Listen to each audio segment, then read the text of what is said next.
Hello friends, good morning. গৃহিণীর টুকিটাকি আরও একটি নতুন ব্লগে তোমাদের সবাইকে ওয়েলকাম। আশা করছি তোমরা সবাই ভালো আছো।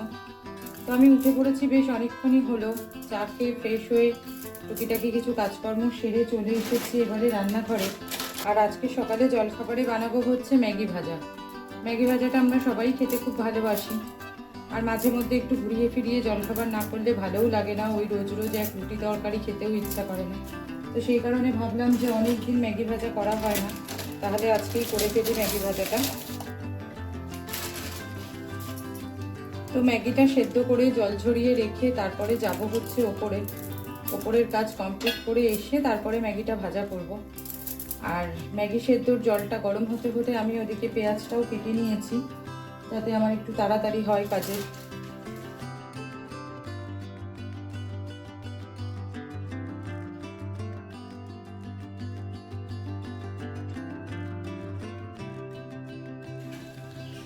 ভাস্করদা আজকে সকালবেলা এসেছিল, তো আমি ভাস্করদাকে কাজে লাগালাম। আমার জবা গাছগুলো সেদিনই বলছিলাম যে অনেক দিন হলো জবা গাছগুলো পরিচর্যা করা হয় না। লাস্টবার ভাস্করদাই করে দিয়ে গেছিলো, গোড়া কুচিয়ে সব সার টার দিয়ে গেছিলো। তো আজকেও আবার ভাস্করদা সব টবগুলোর গোড়া কুচিয়ে ভার্মি কম্পোস্ট আর শিংকুচি দুটো দিচ্ছে। অনেক দিন হলেও না গাছগুলোতে ভার্মি কম্পোস্ট দেওয়া হয় না, ভার্মি কম্পোস্টেরও প্রয়োজন। আর এই যে দুটো গাছ চেঞ্জ করতে হবে, মানে টব দুটো একদম ছোট হয়ে গেছে, ওই জবা গাছ দুটোর শিকড়গুলো ওপর থেকে ভেসে ভেসে উঠেছে। তো সেই কারণে এই বড় টব দুটো আমার বর নিয়ে আসলো। ভাস্করদা ওই জবা গাছ দুটো এই বড় টবে চেঞ্জ করে দেবে। এই গাছটা একটু কাটিং করারও দরকার, প্রচুর লম্বা হয়ে গেছে গাছটা।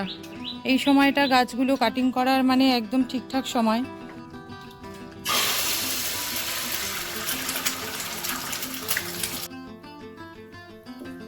ভাস্করদাকে বাইরে বুঝিয়ে দিয়ে এসেছি গাছে কিভাবে কিভাবে সার দেবে, ভার্মি কম্পোস্ট দেবে, কোন গাছে কতটা দেবে।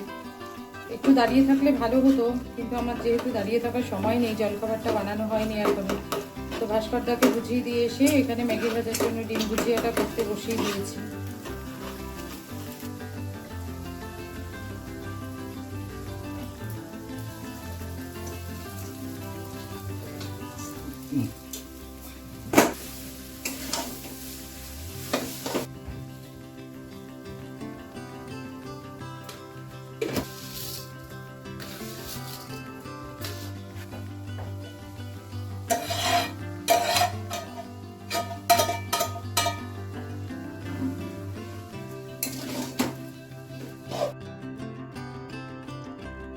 জলখাবারটা খেয়ে এসে দুপুরে রান্নার জন্য কাটাকুটিটা সেরে নিয়েছি। আলু আর পেঁয়াজটা কাটা হয়ে গেছে, টমেটোটা এখনও কাটিনি, টমেটোটা কাটবো।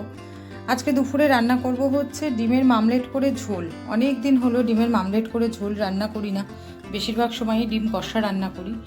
আর এখানে মা কেটেছে লাউ শাক, লাউ শাকটা আজকে মা রান্না করবে পোস্ত দিয়ে। তো আমি আগে ডিমের ঝোলটা করে নেব, তারপরে মা লাউ শাকটা রান্না করবে।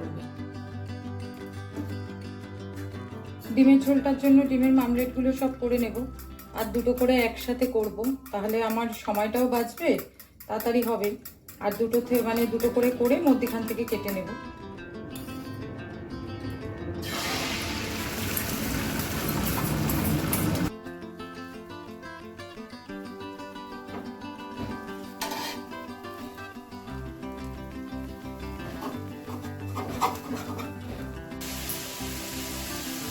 ডিমগুলো সব ভাজা করে তুলে নিয়েছি, তারপরে কড়াইতে তেল গরম করে তার মধ্যে দিয়ে দিয়েছি হচ্ছে আলু আর পেঁয়াজ। আলু আর পেঁয়াজটা একটু ভাজা ভাজা করে তারপরে দিয়ে দেবো হচ্ছে টমেটো কুচিটা। আলু পেঁয়াজ আর টমেটোটা ভালো করে ভাজা ভাজা করে নিয়ে তার মধ্যে দিয়ে দিয়েছি হচ্ছে আদা রসুন বাটা। আদা রসুন বাটাটা দিয়ে সামান্য একটু নাড়াচাড়া করে এবার এর মধ্যে দিয়ে দিচ্ছি হচ্ছে জিরের গুঁড়ো, নুন, হলুদ গুঁড়ো, লঙ্কার গুঁড়ো আর সামান্য একটু মিষ্টি। এগুলো দিয়ে সব কিছু দিয়ে কষিয়ে নেব।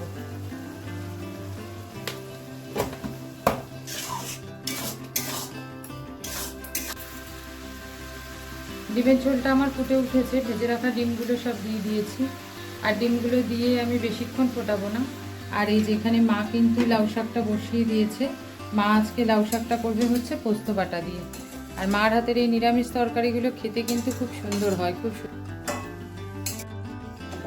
রান্নাটা হয়ে গেছে, এই যে মার লাউ শাকটাও এখানে হয়ে গেছে,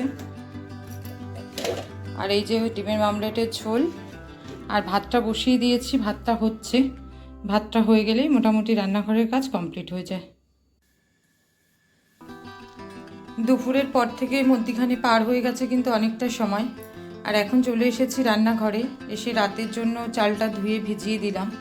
আর এখানে চিনির বড় কৌটো ছোট কৌটো সবকটাই ফাঁকা হয়ে গেছে, তো এই চিনিটা এবারে বড় কৌটে ঢালবো, তারপরে সেখান থেকে আবার ছোট কৌটোতে ঢালবো।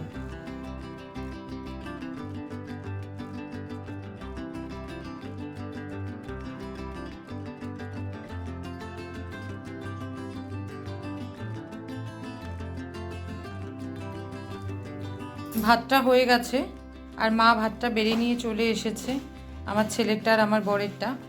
আর আমার ছেলে এই যে সাইড থেকে লাউ শাকের চচ্চড়িটা তুলে দিল। ও যেহেতু দুপুরবেলা খেয়েছে সেই জন্য নাকি আর রাত্রিবেলা খাবে না।